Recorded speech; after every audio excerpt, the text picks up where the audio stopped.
So surprisingly, I learned how to speak Chinese at a very young age, even though I never really took Chinese class, which is kind of crazy. Living in New York, you don't really encounter that many Chinese people, but I was actually lucky enough that I grew up with like a Chinese nanny that kind of like spoke Mandarin as I was growing up.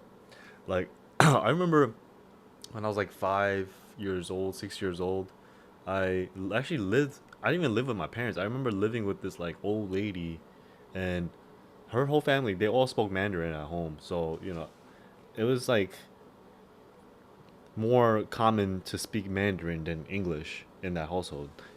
And then for my parents, they don't speak Mandarin that well. They actually speak Wenzhounese.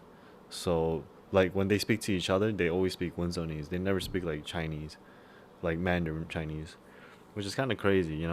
And for me to like kind of even like learn Mandarin was kind of crazy because I literally took no class. I didn't even know how to do any of the like the writing or anything like that. I strictly learned how to speak it, and that came from just like living with people that spoke it. So for I feel like just like that full immersion in that culture and with people that you surround yourself with, that will like lead you to learning new things. Just like I mentioned before in my other videos about like when I was doing the dopamine detox, you if you surround yourself with people that like are capable of doing things that you want to do or like have the knowledge that you want to obtain, you'll be the one that can take advantage of that circumstance if you put yourself in those positions. Like if you actually go and hang out in like Main Street Flushing and just like engage with the local like shops over there, and like actually try to like practice the Mandarin that you learn on like Duolingo or whatever, you'll actually develop some of um their like the way they talk, develop some new vocabulary, and it's just about putting yourself in those situations where you can learn, and you're kind of like, if you don't learn, you'll kind of be like behind, not like behind, but like like you won't be able to do what you want to do. Like let's say if you're in a world where like no one speaks Mandarin, but you need that's a bad example. I don't even know where I'm going with this, but basically, if you're if you're able to find yourself in a situation where you actually need it instead of like you already had it, then it's already too late. You know what I'm saying? Like you should really be like working your way up and being able to try to like speak it than like getting stuck in a place where you cannot speak it at all and you're screwed. Like let's say you go to China one day and you can't even speak the language at all, bro. You're fucked. Like you're literally fucked. So you have to like try to you know get involved, if that makes sense. Like just having it on, and I really think that daily behavior is really important. Like for me, I think just like growing up and just like having that be the norm, it really set the standard of like, oh, like this is normal. Like being able to speak multiple languages, completely normal, you know. But obviously, it's not normal. Like now that I know, like most people only speak like one language in this world, and it's kind of crazy. Like if you go to Japan, most people only speak Japanese. They don't speak English, you know. Or if you go to like China, a lot of people only speak Chinese. Like they don't speak English, or they don't. It's kind of crazy. Like some people only speak one language, and the fact that like some people can actually speak two, three, four, it's kind of crazy, you know.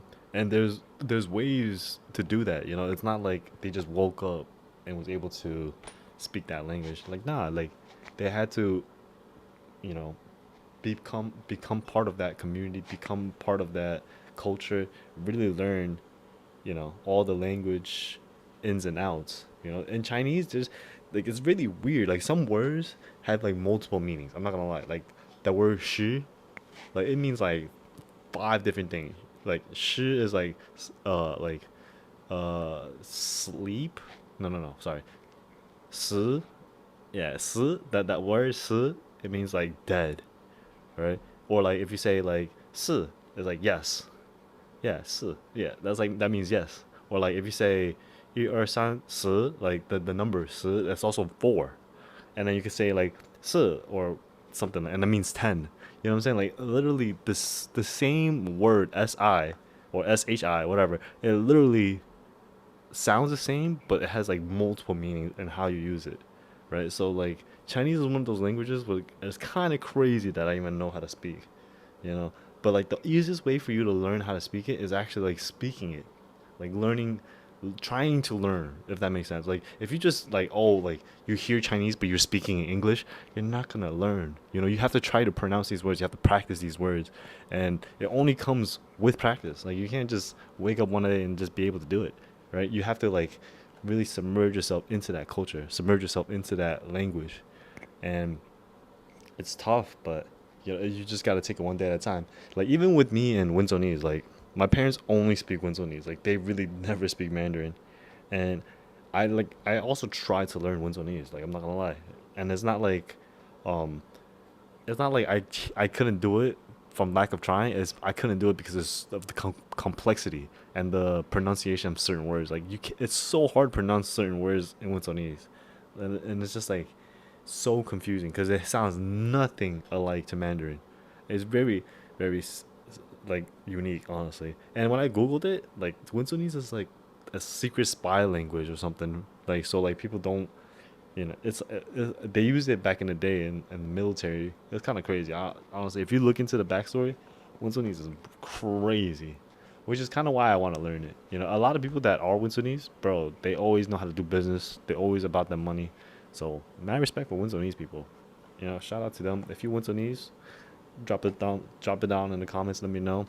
Shout out Wenzhounese gang. All right, but yeah, if and right now I'm trying to learn Spanish, right? And I feel like my Spanish is pretty decent, but I can't even have a conversation yet. So like, what I my next goal is to visit some more Spanish countries and get like really submerged into that culture. Like being in a position where I'm forced to like speak that language, if that makes sense. It would be nice if I could just like move somewhere and live there for like I don't know a few years or a few months, maybe like 2 years. That'd be cool. Learn the whole language, come back. Oh man, totally different person basically. That would be completely like a full 180 of like what's going on in my life right now. But that would be nice though. Honestly, I would love to do that. And honestly, if this video gets 10,000 likes, whatever, right? 10,000 likes, maybe I'll do a vlog where I do go travel there and live there for fucking a few months or something, you know? And yeah, because I really could do something like that. I just have to find coverage for me at my workplace, and that's not very difficult. You know what I'm saying? But yeah, I hope you guys do enjoy this like little video. It's kind of like insight in my personal life and how I kind of grew up, and it's not really like you know supposed to be anything that's too you know too like oh like step one, step two, step three. Nah, it's more like you know some advice, some tips and tricks, kind of like my experience of how I learned how to speak Mandarin. You know, because I don't have like any specific teaching. Like I never really went to school for Mandarin at all.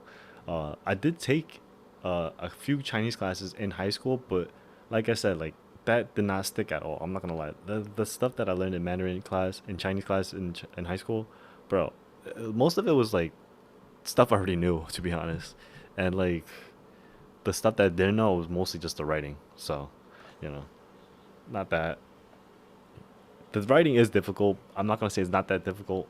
The writing is difficult, but it's not that hard if you do know the words already. So like it kind of like just putting the words together with the characters, which is a lot easier than not knowing anything. You know, if, I feel bad for people coming right into it without knowing anything. It's just like a whole nother, literally a whole nother language, completely different from anything you would expect. You know, it's very hard. Um, Spanish, I would say, is a lot easier to learn right now. Like for me, it's very similar to English. You know, like cars, carro, bus is like el bus or el autobus. It's similar words, very similar words. Yeah, and a lot of it is just like structuring the words in different ways. You know, for Chinese, it's also kind of the same thing. Like you also have to structure certain words in certain ways. Like you can't. I can't give an example off the top of my head, and you probably wouldn't want to understand me if I did. But yeah, yeah, that's it for this video. If you did enjoy this video and you got some insight about like how to learn a new language or how to learn Mandarin Chinese, drop a thumbs up. Let me know you enjoyed it, and I'll see you in tomorrow's video. Peace.